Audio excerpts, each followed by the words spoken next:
Shalom Bapak Ibu Saudara, selamat pagi. Memang kalau pagi kebanyakan belum sempat sarapan, udah ibadah. Tapi jangan kemudian mengurangi semangatnya. Selamat pagi. Bapak Ibu Saudara, meskipun total saya melayani di Cirebon, khususnya di GKI Pengampon, sudah hampir 5 tahun, tapi ini merupakan kali pertama saya melayani di tempat ini. Senang rasanya, meskipun saya juga harus infokan di awal, saya casingnya memang Tionghoa sekali. Tapi katanya, don't judge a book by its cover. Jangan lihat buku dari covernya. Kalau ditanya bahasa Mandarin, saya angkat tangan. Saya asalnya dari Jawa Timur, lahir Surabaya, besar Madiun. Malah lebih kedengeran medoknya daripada bisa bahasa Mandarinnya. Saya ditahbis baru 2 tahun yang lalu. Dulu waktu remaja ketika ditanya mau kuliah apa, mau ambil jurusan apa, maka saya jawab teologi. Saya ingin jadi pendeta. Langsung teman-teman papa mama saya langsung tanya, "Hah, yakin mau jadi pendeta? Mending jadi pengusaha aja, uangnya banyak. Kalau jadi pendeta kan gak bisa kaya." Tapi ini yang saya selalu tekankan, bahkan termasuk kepada remaja-remaja yang punya cita-cita ingin jadi pendeta. Jadi pendeta GKI memang gak usah bermimpi jadi orang kaya. Jadi pendeta GKI gak bakal kaya-kaya. Tapi percayalah juga tidak akan pernah kekurangan. Ya kalau ditanya di tempat ini, siapa sih orang yang gak mau kaya? Siapa orang yang gak mau kaya? Kalau dikasih pilihan mau kaya atau miskin, ya kita pasti jawab kita pengennya kaya, uangnya banyak, pengen dapat cuannya banyak. Tapi perhatikan bahwa firman Tuhan juga mengatakan bahwa cinta uang adalah akar dari segala kejahatan. Cinta uang adalah akar dari segala kejahatan. Berapa banyak kasus yang terjadi di sekitar kita, persoalan asalnya ya karena cinta uang. Saking cinta uangnya, memilih untuk menghabisi nyawa orang lain yang dianggap saingan.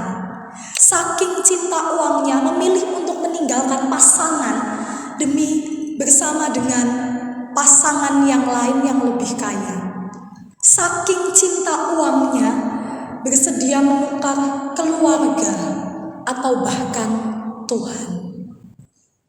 Itulah mengapa permohonan pemazmur tadi ketika Mazmur didaraskan, permohonannya begitu sederhana tapi mendalam. Ajarlah kami menghitung hari-hari kami sedemikian, hingga kami beroleh hati yang bijaksana. Hari-hari ini mudah untuk kita masuk dalam godaan kehilangan hati yang bijaksana itu. Kehilangan ketulusan, hati kita dipenuhi keegoisan, cinta justru akan hal-hal duniawi, hingga tidak jarang kita jadi kehilangan Tuhan dalam hidup dan hati kita.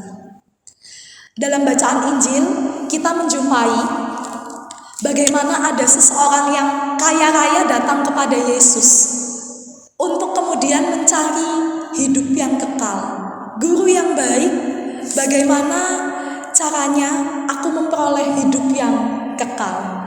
Maka Yesus juga memberikan jawab, hidup yang benar adalah hidup yang dikendalikan oleh kehendak Allah. Hidup yang benar adalah hidup yang dikendalikan oleh kehendak Allah. Itulah kenapa Yesus di ayat 19 menjabarkan perintah-perintah Allah. Jangan membunuh, jangan berzina, jangan mencuri, jangan mengucapkan saksi dusta, jangan mengurangi hak orang, hormatilah ayahmu dan ibumu. Hal-hal inilah yang harus dilakukan.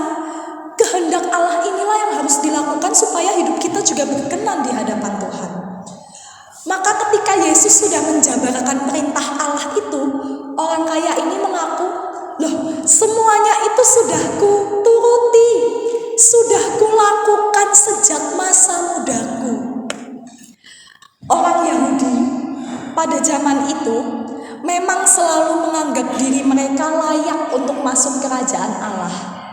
Orang Yahudi zaman itu merasa diri mereka layak untuk masuk kerajaan Allah karena ada dua alasan. Yang pertama, mereka adalah keturunan Abraham. Yang kedua, mereka sudah dengan taat menjalankan hukum Taurat. Buat mereka sudah taat menjalani hukum Taurat. Sejak masa mudaku aku melakukan itu semua.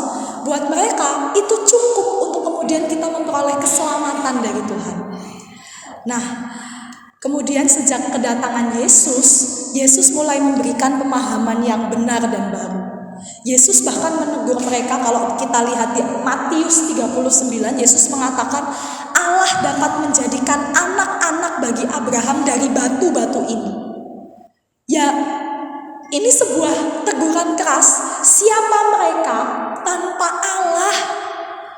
Keselamatan yang bagaimana yang bisa mereka peroleh tanpa Allah? Singkatnya, Yesus ingin menekankan bahwa hidup yang kekal itu bukan semata-mata diperoleh karena tindakan baik kita. Hidup yang kekal itu bukan semata-mata diperoleh karena kita sudah taat melakukan hukum Taurat.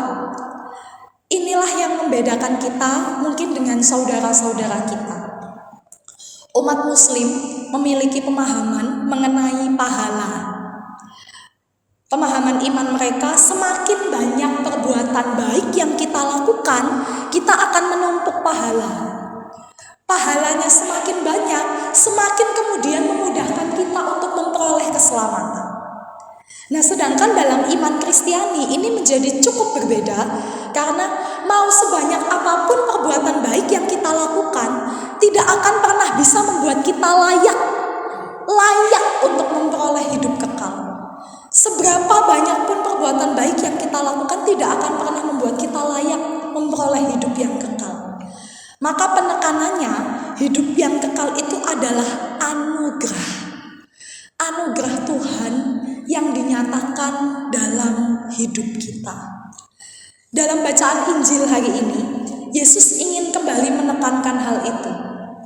Perbuatan baik yang dilakukan oleh orang kaya itu tidak kemudian menjamin orang kaya itu memperoleh hidup yang kekal. Yesus kemudian makanya memberikan satu pesan lagi, bukan? Ia udah bisa melakukan semua hukum Taurat itu.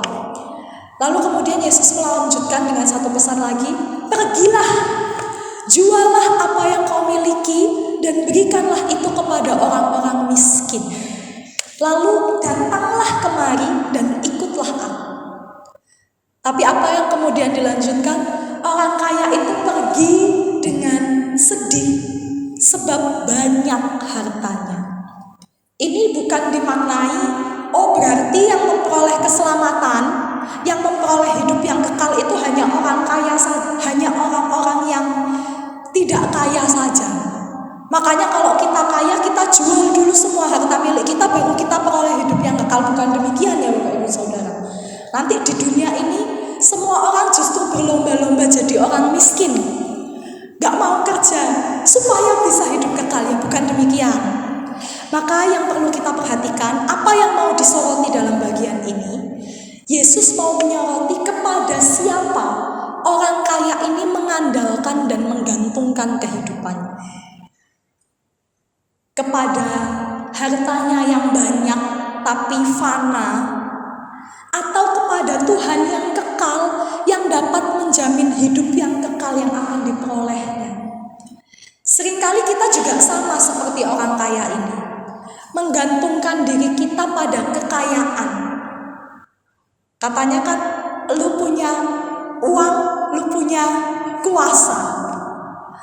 Semakin banyak orang yang menggantungkan diri pada kekayaan, kekuasaan, jabatan, kemampuan kita.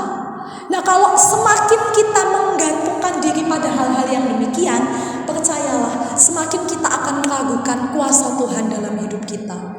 Karena kita sudah tidak lagi menggantungkan hidup kita pada Tuhan. Parahnya lagi, kalau kita saking saking menggantungkan diri pada hal-hal yang duniawi, kita akan hidup di dalam egosentris yang tinggi. Tema kita hari ini keluarga yang menolak egosentrisme. Egosentrisme itu sifat yang ditandai dengan perhatian yang berlebihan terhadap diri sendiri. Perhatian yang berlebihan terhadap diri sendiri sampai-sampai diri kita tidak lagi merasa peduli dengan dunia luar.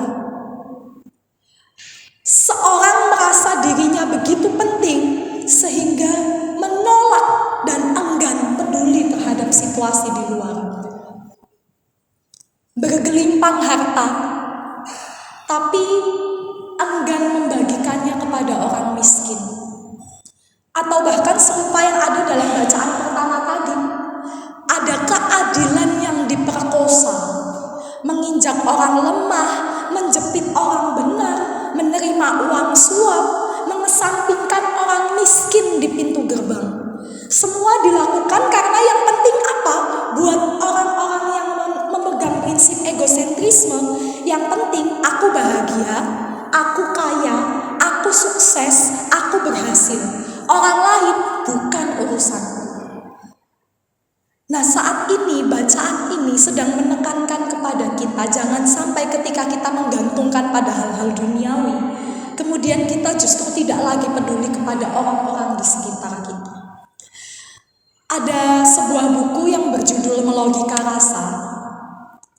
Di sana dikatakan dalam hidup, kadangkala kita bisa merasa berkat Tuhan itu sedang macet dalam hidup kita.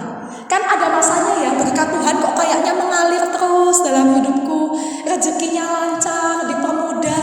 Tapi kok ada masanya berkat Tuhan itu kayaknya macet, terhambat.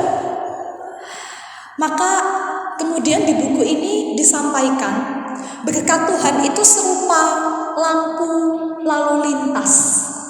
Lampu lalu lintas kan ada warna merah, berarti berhenti. Warna kuning, lalu warna hijau, yang berarti jalan. Ada masanya berkat-berkat kita itu kok kayaknya hijau, jalan terus. Tapi ada masanya merah.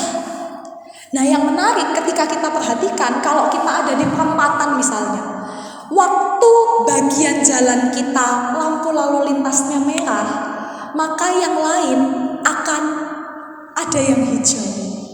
Waktu tempat kita hijau, yang lainnya merah. Gak mungkin semuanya merah, gak mungkin semuanya hijau. Maka itulah yang kemudian kita hayati. Sama seperti begini, Cirebon suka panas terik sekali, sampai keringetan, panas luar biasa. Di saat panas-panasnya, penjual minuman dingin dengan penjual minuman hangat lebih laku yang mana? Penjual minuman dingin. Buat mereka berkatnya sedang hijau-hijaunya, tapi buat penjual minuman hangat berkatnya sedang kuning atau merah. Tapi ada masanya juga kita lampunya merah, yang lain lampunya hijau. Nah, yang menarik Bapak Ibu Saudara, realitanya ada beberapa kendaraan yang meskipun lampu lalu lintasnya merah, tapi kendaraan ini tetap bisa jalan terus. Bahkan kendaraan-kendaraan lain akan membukakan jalan supaya kendaraan ini bisa jalan terus meskipun lampunya merah. Apa itu? Ambulans, mobil pemadam kebakaran. Karena kita tahu ambulans dan damkar ini sedang berjalan untuk satu misi menyelamatkan orang lain, bukan? Mereka dalam rangka bergerak menolong yang lain. Maka di dalam buku Melogika Rasa ini disampaikan, penting untuk kita kemudian memiliki higher purpose, tujuan yang lebih tinggi. Kesadaran bahwa apa yang kita lakukan di dunia ini bukan hanya untuk memenuhi apa yang penting dan menyenangkan untuk kita saja, tetapi juga untuk berdampak dan menjadi berkat buat sesama.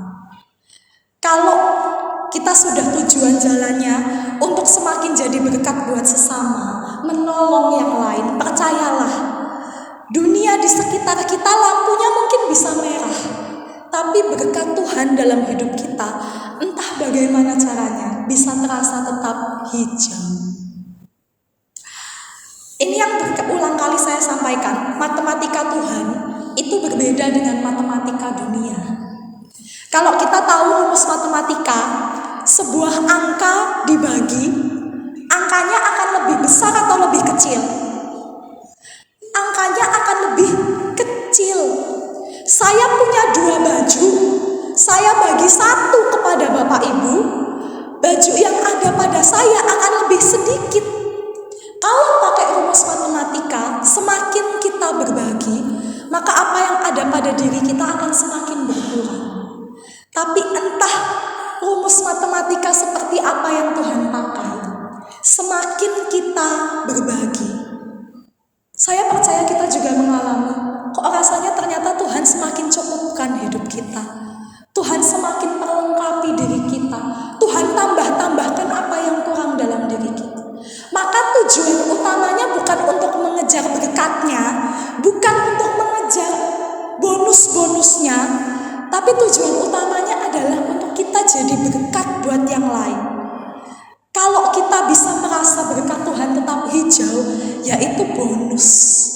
Bonus yang ditambahkan dalam hidup kita ketika kita sudah menjalani hidup sesuai dengan kehendak Tuhan. Kan firman Tuhan juga mengatakan, carilah dahulu kerajaan Allah dan kebenarannya, maka semuanya akan ditambahkan kepadamu. Yang terutama dan pertama bukan cari apa yang mau ditambahkan pada diri kita terlebih dahulu. Mana sih berkat Tuhan? Mana sih penyertaan Tuhan? Tapi yang terlebih utama dan pertama adalah bagaimana kita cari dahulu kerajaan Allah dan kebenaran. Dalam kerangka bulan keluarga, kita mau menghayati makna kebersamaan ini di tengah keluarga.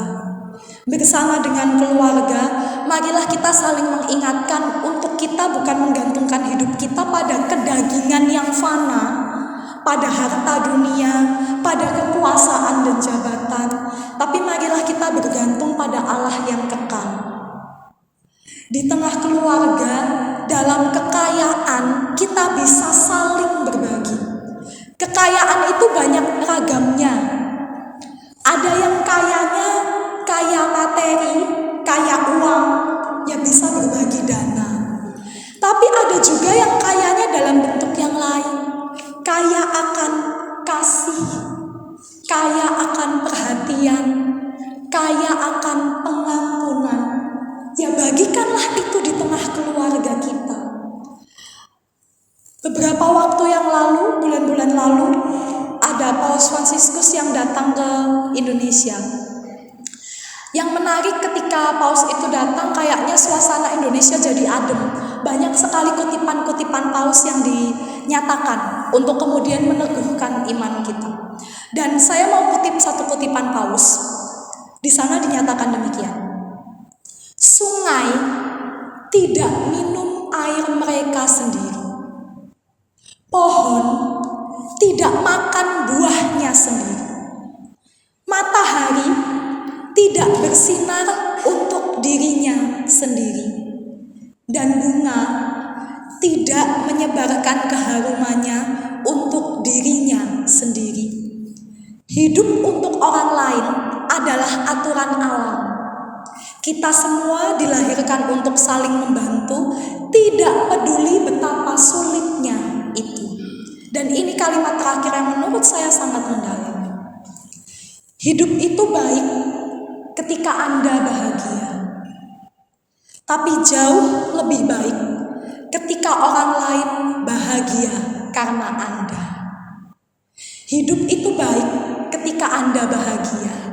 Tapi jauh lebih baik ketika orang lain bahagia karena Anda. Semoga keluarga Anda berbahagia karena Anda. Semoga keluarga-keluarga lain berbahagia karena keluarga Anda. Dan semoga Tuhan berbahagia dengan kehadiran keluarga-keluarga kita. Amin. Saat hening untuk kita semua.